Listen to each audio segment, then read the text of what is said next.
Votre bilan santé vous est présenté par Capital Chrysler et les cliniques médicales Lacroix.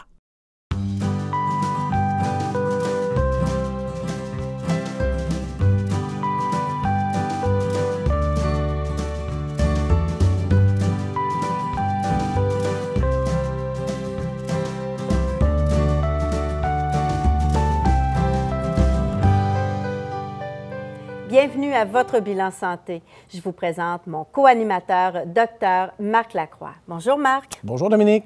Marc, aujourd'hui on discute de l'orthopédie. Effectivement, nous recevons le Dr Jacques Twegg, orthopédiste et propriétaire de l'Institut spécialisé de chirurgie de Montréal.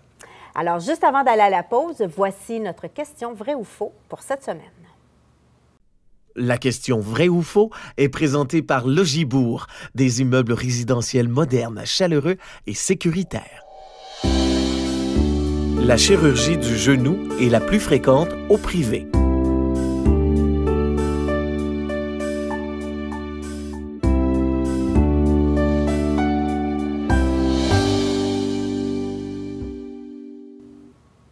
Comme à chaque semaine, nous vous invitons à aller répondre à notre question vrai ou faux sur notre page Facebook, Votre bilan santé, et courez la chance de gagner un bilan de santé. Restez des nôtres. Tout de suite après la pause, nous nous entretenons avec Dr Jacques Twegg.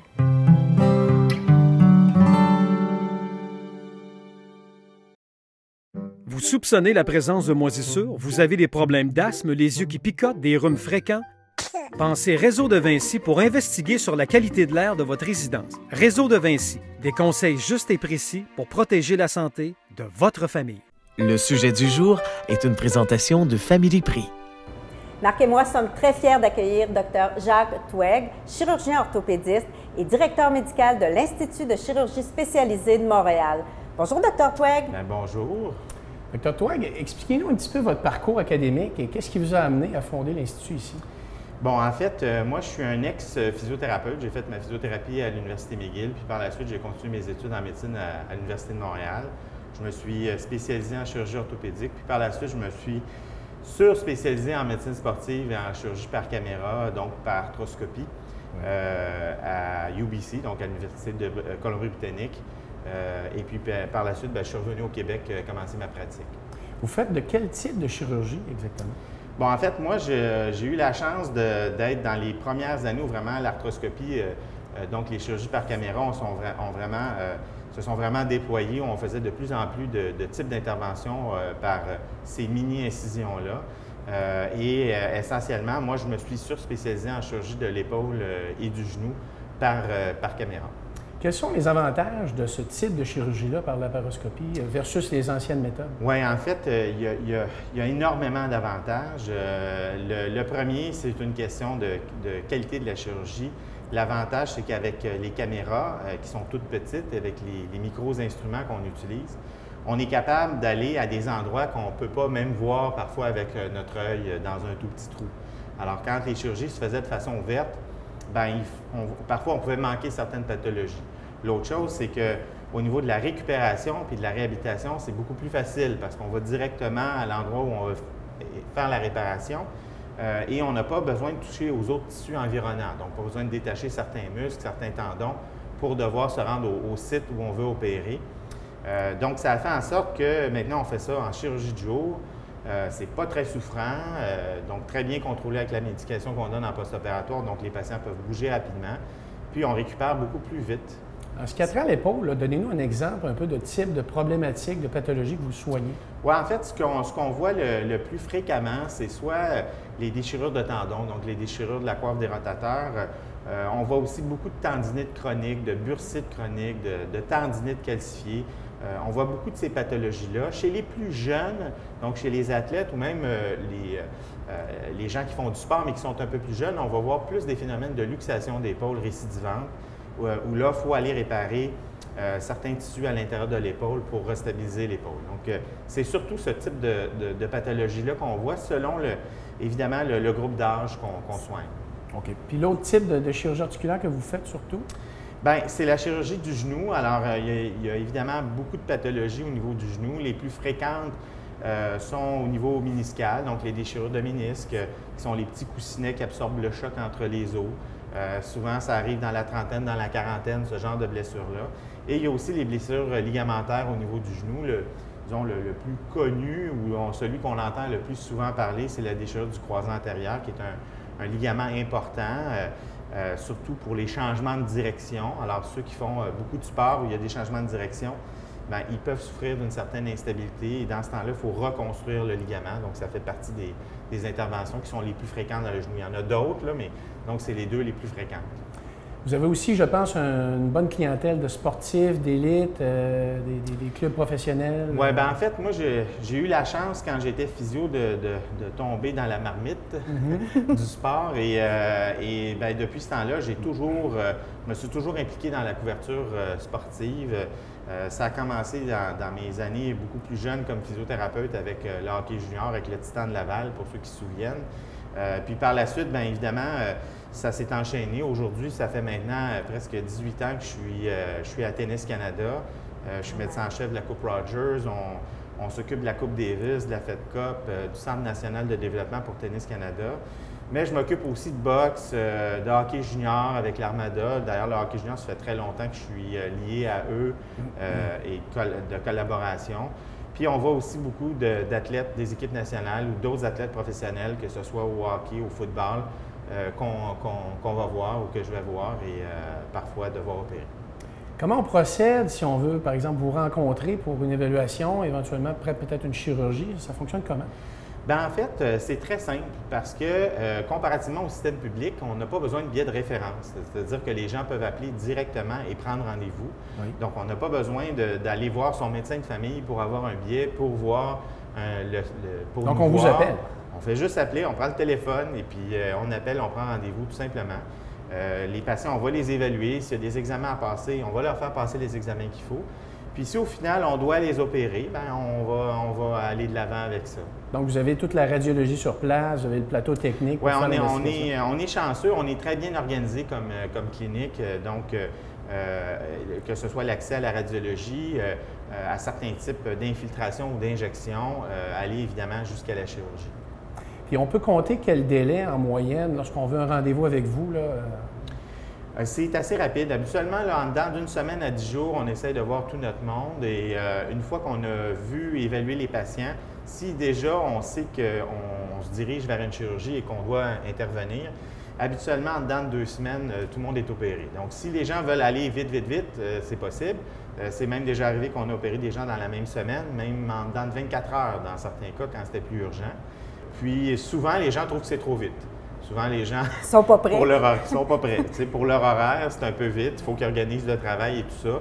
Donc, à ce moment-là, bien, ils ont la possibilité d'organiser leur horaire en fonction des journées de chirurgie. Donc, pas besoin d'ordonnance. Les rendez-vous sont rapides. La chirurgie suit rapidement si elle est indiquée. Tout à fait. Quel genre de clientèle vous avez ici? Oui, en fait, c'est une excellente question parce que les gens pensent souvent que c'est une clientèle qui est très riche, très nantie. Et en fait, c'est une fausse notion. Dans les faits, c'est monsieur tout le monde. Alors, ça va de... évidemment, moi, j'ai une grande clientèle d'athlètes, de sportifs, mais il y a aussi les sportifs de fin de semaine qui viennent nous voir. Il y a des travailleurs, il y a des gens qui ne veulent pas être restés sur la CSST, qui sont tannés. Il y a des gens qui arrivent à la retraite, j'imagine, qui ont des problèmes d'épaule, des golfeurs qui s'en vont golfer dans le sud. J'imagine que c'est une clientèle. Tout à fait. Nos snowbirds, on les voit tous à l'automne avant qu'ils partent. C'est toujours urgent de les opérer. Absolument. Avant qu'ils puissent partir jouer au golf, entre autres. Donc, c'est pas nécessairement la question de la clientèle nantie, c'est pas vrai parce que dans les faits, c'est des coûts qui sont abordables aux gens. Et ça fait en sorte que les gens, bien, au lieu parfois d'attendre 6 mois, 9 mois, 1 an avant d'être opérés, bien, ils vont prendre le choix de dire, bien, écoute, là, cette année, on n'ira pas peut-être dans le sud ou à Cuba, mais je vais faire opérer mon épaule ou mon genou, puis on va régler le problème. C'est une question de priorité, dans le fond. Là. Le privé est vraiment accessible pour tous. Oui. En fait, l'analogie aussi qu'on peut faire, c'est que ça fait longtemps que le privé existe, que ce soit en radiologie ou en médecine. La chirurgie, ça semble un peu plus nouveau pour les gens parce que c'était moins un naturel, mais je veux dire, aujourd'hui, on est chanceux quand on est au privé. Moi, je me compte privilégié parce que je peux m'équiper avec le meilleur équipement possible, utiliser les meilleurs implants possibles. je ne suis pas limité dans le budget. Au final, de toute façon, c'est le patient qui va le débourser, mais c'est pour son bien à lui. Pour, en moyenne, une chirurgie d'épaule, arthroscopie de l'épaule, du genou, ça dure combien de temps à peu près? Bien, les gens, comme c'est en chirurgie de jour, habituellement, les gens, c'est une demi-journée. Donc, ils rentrent, ils vont être évalués par notre anesthésiste, passer leur électrocardiogramme, les tests qu'ils pourraient avoir à passer. Donc, tout ce qu'il y a autour, tout se fait la même journée. Par la suite, bien, on va pouvoir procéder à l'intervention, puis rentrer à la maison. C'est à peu près une demi-journée. Puis la convalescence moyenne d'une intervention, c'est quoi? Bien, évidemment, c'est très variable selon le type de chirurgie qu'on fait. Ça peut aller de 4 à 6 semaines, comme ça peut aller jusqu'à 4 mois, 5 mois dans les chirurgies plus complexes. 3 antérieures, par exemple? Exactement, ou des chirurgies de coiffe importantes à l'épaule. Donc, ça dépend beaucoup de la pathologie, mais le fait qu'il soit fait entièrement par caméra, ça fait en sorte qu'on récupère quand même pas mal vite. Le patient, suite à la chirurgie, j'imagine, il est pris en charge par une équipe de physio, etc.? Bien, en fait, d'abord, il est pris en charge par notre équipe, c'est-à-dire que les gens ne sont pas abandonnés quand ils rentrent à la maison.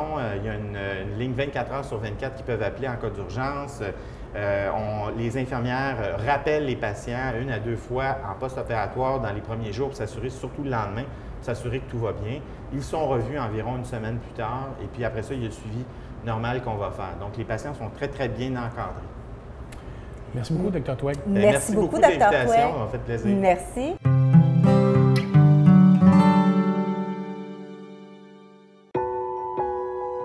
Le syndrome de l'apnée du sommeil affecte la qualité de vie des personnes qui en sont atteintes, mais aussi celle de leur entourage. Je le sais et j'y ai remédié. Un appel au réseau des cliniques médicales Lacroix, un rendez-vous. J'ai maintenant accès à des traitements spécialisés, efficaces, et j'ai l'impression de commencer une nouvelle vie, plus sereine, plus intéressante, pour mes proches aussi. Offrir l'accessibilité à tous simplifie la vie.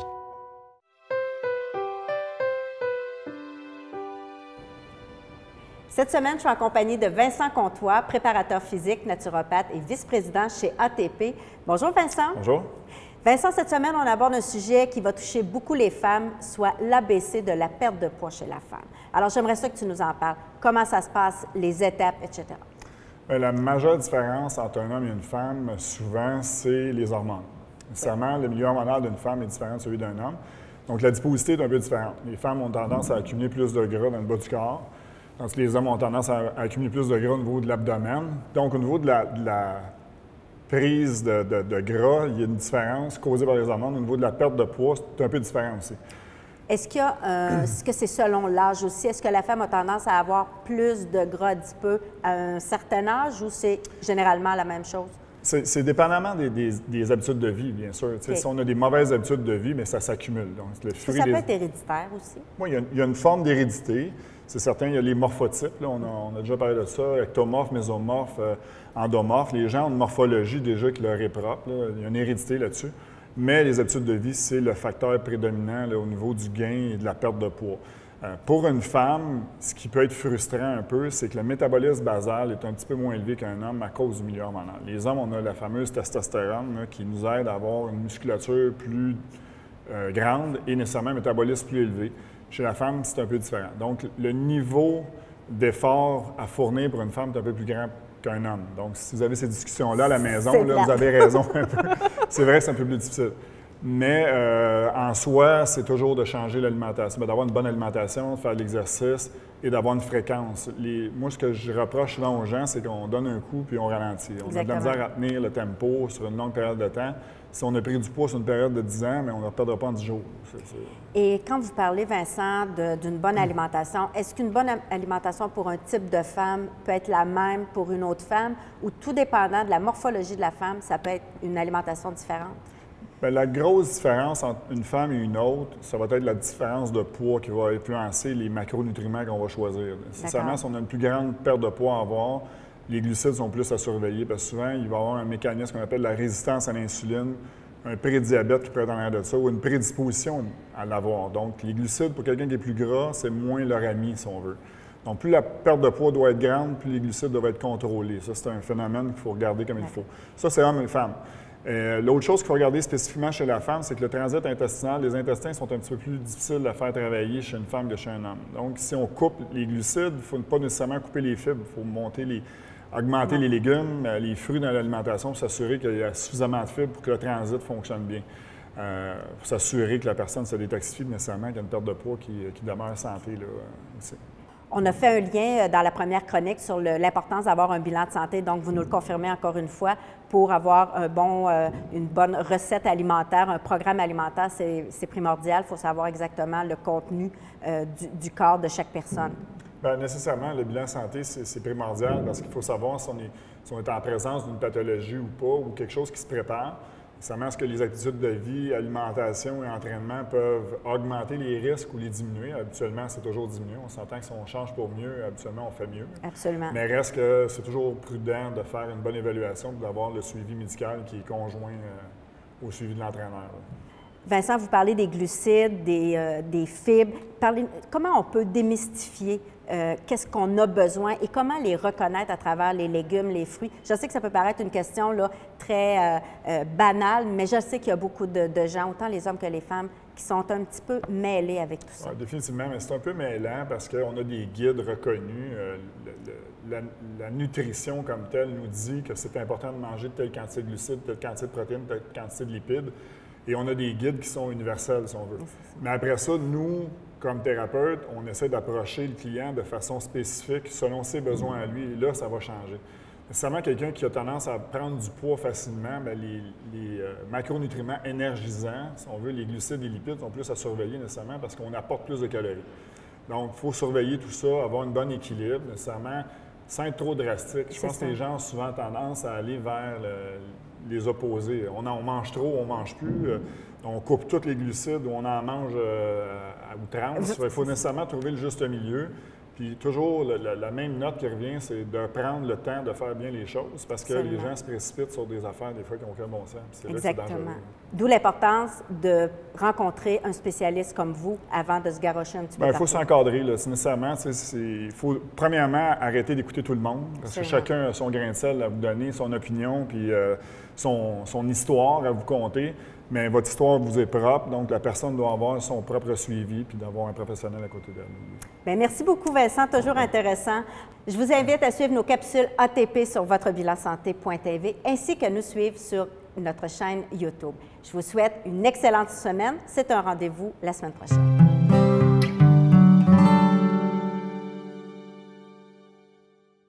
Que ce soit pour des douleurs reliées à l'arthrose, blessures sportives, douleurs de dos ou au cou, Dr Dominique Dufour, chiropraticienne chevronnée depuis 35 ans, vous offre des soins de qualité assistés par ordinateur. Vous apprécierez cette technologie de haute précision pour sa justesse et son traitement en douceur. Rejoignez Dr Dominique Dufour au 88 687 5372. Clinique Chiro Solutions, votre santé, notre vocation.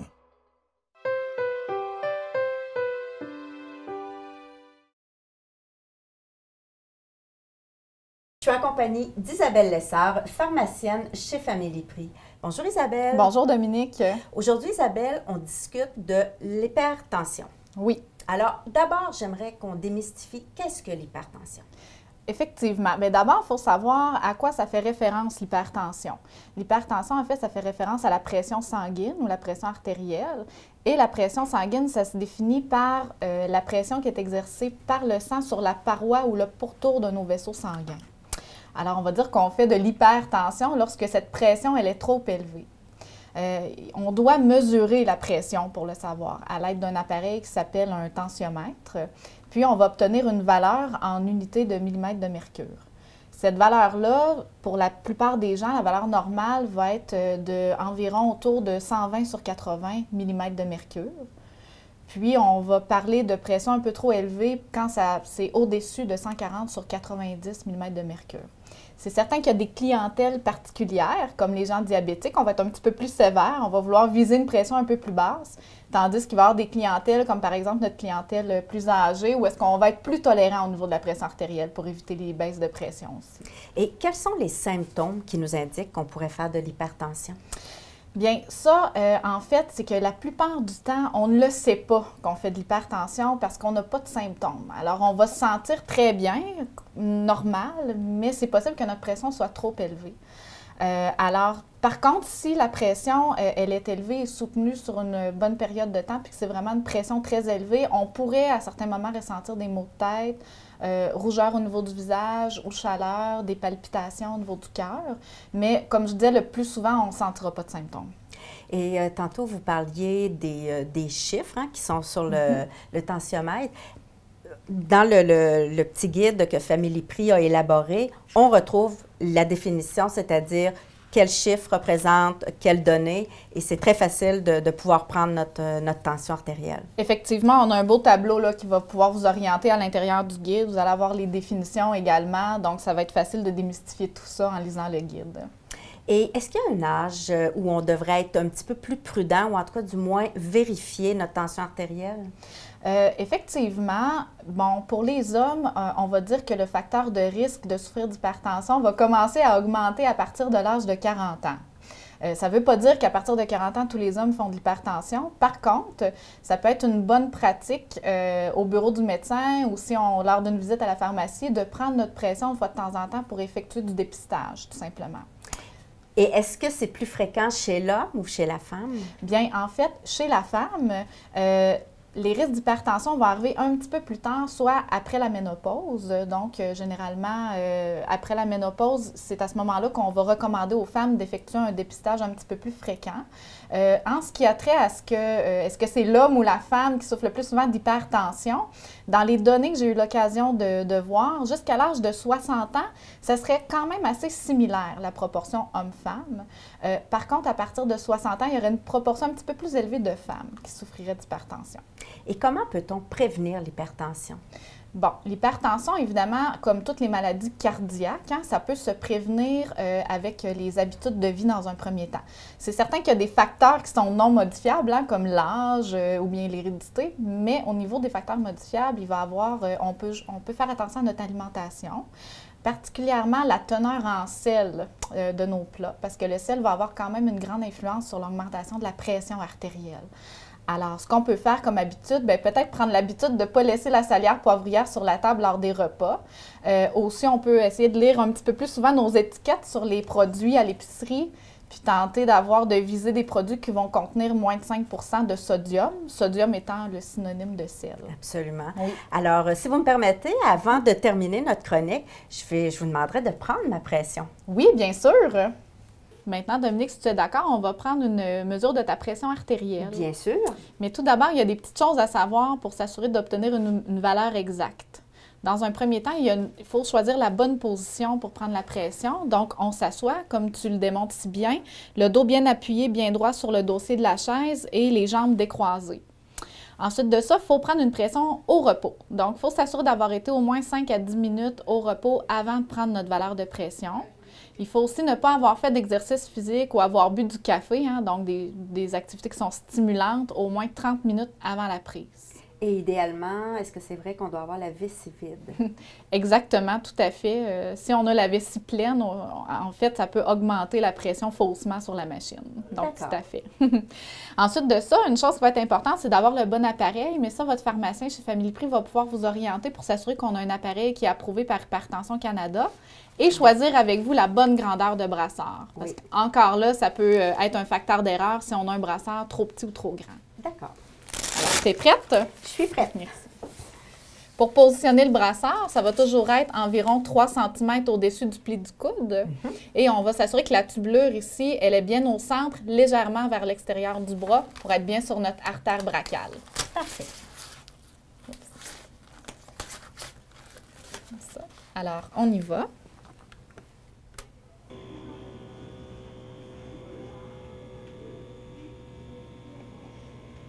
Alors, Dominique, le résultat qu'on obtient présentement est à 134 sur 94. Alors, c'est une pression qu'on va considérer normale puisqu'elle est en dessous de 140 sur 90. Par contre, on est dans une zone orange où est-ce qu'on doit se surveiller un petit peu. Mais on sait qu'il y a peut-être des facteurs qui peuvent influencer aussi là, si on n'était pas tout à fait au repos avant la prise. Merci beaucoup, Isabelle. Merci infiniment. C'était très apprécié. Ça me fait plaisir. Merci.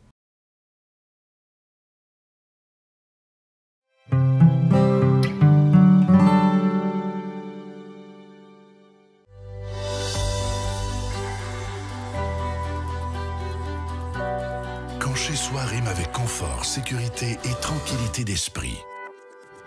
Le Luxembourg, avec ses condos locatifs, vous offre toutes les facilités d'un condominium sans les contraintes. Les condos locatifs Luxembourg, le luxe vraiment accessible. Une réalisation de Logibourg.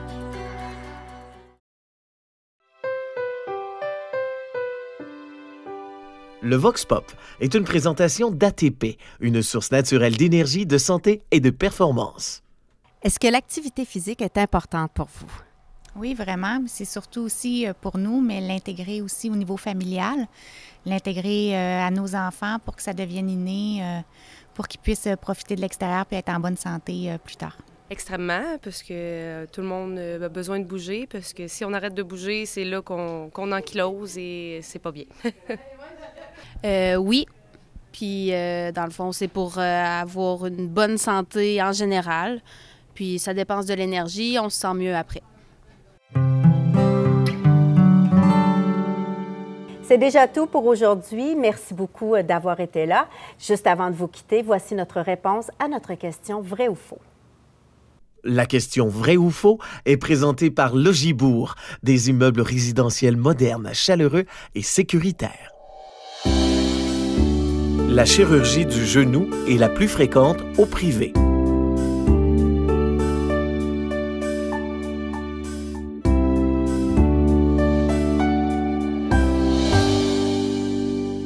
Merci beaucoup, Marc, pour la belle émission.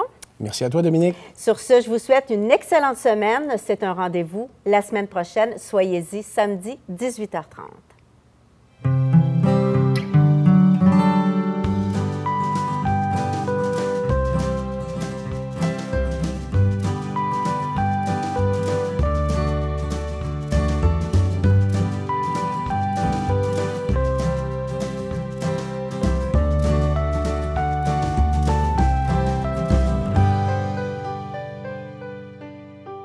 Votre bilan santé vous a été présenté par Capital Chrysler et les cliniques médicales Lacroix.